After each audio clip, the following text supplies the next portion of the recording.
"Listen, Geoffrey," he said. "Listen to the silence of the earth while the larks sing. Have you ever observed the receptive attitude in which nature seems to wait for sounds divine?" I did not answer. The silence around us was indeed impressive.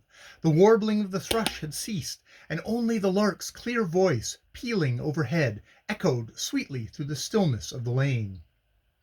"In the clerical heaven," went on Lucio dreamily, "there are no birds. There are only conceited human souls braying forth Alleluia. No flowers are included, no trees, only golden streets. What a poor and barbarous conception! As if a world inhabited by deity would not contain the wonders, graces, and beauties of all worlds. Even this little planet is more naturally beautiful than the clerical heaven. That is, it is beautiful wherever man is not. I protest, I have always protested, against the creation of man." I laughed. "You protest against your own existence, then," I said. His eyes darkened slowly to a somber, brooding blackness. "When the sea roars and flings itself in anger on the shore, it craves its prey, mankind. It seeks to wash the fair earth clean of the punny insect that troubles the planet's peace. It drowns the noxious creature when it can, with the aid of its sympathizing comrade, the wind. When the thunder crashes down a second after the lightning, does it not seem to you that the very clouds combine in the holy war? The war against God's one mistake, the making of humanity, the effort to sweep it out of the universe as one erases a weak expression in an otherwise perfect poem.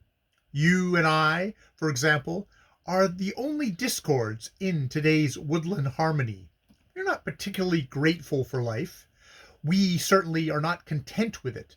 We have not the innocence of a bird or a flower. We have more knowledge, you will say. But how can we be sure of that? Our wisdom comes from the devil in the first place, according to the legend of the tree of knowledge, the fruit of which taught both good and evil, but which still apparently persuades man to evil rather than good, and leads him on to a considerable amount of arrogance besides, for he has an idea that he will be immortal as a god in the hereafter. Ye majestic heavens! What an inadequate, stupendous fate for a grain of worthless dust, a dwarfish atom such as he. "Well, I have no idea of immortality," I said. "I have told you that often. This life is enough for me. I want and expect no other." "Aye, but if there were another," answered Lucio, fixing me with a steady look, "and if you were not asked your opinion about it, but simply plunged headlong into a state of terrible consciousness in which you had rather not be—" "Oh, come," I said impatiently, "do not let us theorize. I am happy today. My heart is as light as that of the bird singing in the sky. I am in the very best of humors, and could not say an unkind word to my worst enemy." He smiled. "Is that your humor?" And he took me by the arm. "Then there could be no better opportunity for showing you this pretty little corner of the world."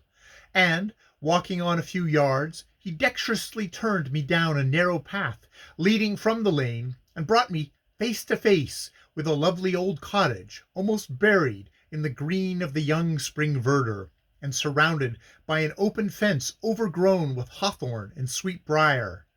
"Keep firm hold over your temper, Geoffrey, and maintain the benignant tranquillity of your mind. Here dwells the woman whose name and fame you hate, Mavis Clare."